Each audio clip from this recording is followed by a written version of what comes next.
ಆತ್ಮೀಯ ಶರಣ ಬಂಧುಗಳೇ, ಎಲ್ಲರಿಗೂ ನಮಸ್ಕಾರಗಳು. ನಾನು ನಿಮ್ಮ ಗೆಜ್ಗಳಿ ಮಹೇಶ್, ಅಖಿಲ ಭಾರತ ವೀರಶೈವ ಮಹಾಸಭಾ ಜಿಲ್ಲಾ ನಿರ್ದೇಶಕರು.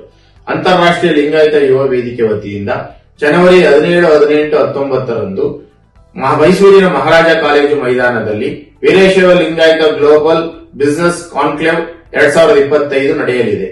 ಪರಮ ಪೂಜ್ಯ ಸುತ್ತೂರು ಶ್ರೀಗಳು ಈ ಸಮಾವೇಶವನ್ನು ಉದ್ಘಾಟನೆ ಮಾಡಲಿದ್ದಾರೆ. ಅನೇಕ ಗಣ್ಯ ಮಹನೀಯರು ಉಪಸ್ಥಿತರಿರುತ್ತಾರೆ. ನೂರಾರು ಉದ್ದಿಮೆದಾರರು, ವ್ಯಾಪಾರಸ್ಥರು ಈ ಸಮಾವೇಶದಲ್ಲಿ ಭಾಗವಹಿಸಲಿದ್ದಾರೆ. ಉದ್ದಿಮೆ ಹಾಗೂ ವ್ಯಾಪಾರದ ಬಗ್ಗೆ ಅನೇಕ ವಿಚಾರ ಸಂಕಿರಣಗಳನ್ನು ಸಹ ಏರ್ಪಡಿಸಲಾಗಿದೆ ಹಾಗೂ ಸಾಂಸ್ಕೃತಿಕ ಕಾರ್ಯಕ್ರಮಗಳನ್ನು ಏರ್ಪಡಿಸಲಾಗಿದೆ. ತಾವೆಲ್ಲವರು ಭಾಗವಹಿಸಿ ತಮ್ಮವರನ್ನು ಕರೆತನ್ನಿ ಈ ಸಮಾವೇಶದ ಸದುಪಯೋಗವನ್ನು ಪಡಿಸಿಕೊಳ್ಳಬೇಕೆಂದು ಈ ಮೂಲಕ ವಿನಂತಿಸಿಕೊಳ್ಳುತ್ತೇನೆ. ತಾವು ಬನ್ನಿ, ತಮ್ಮವರನ್ನು ಕರೆತನ್ನಿ. ಧನ್ಯವಾದಗಳು.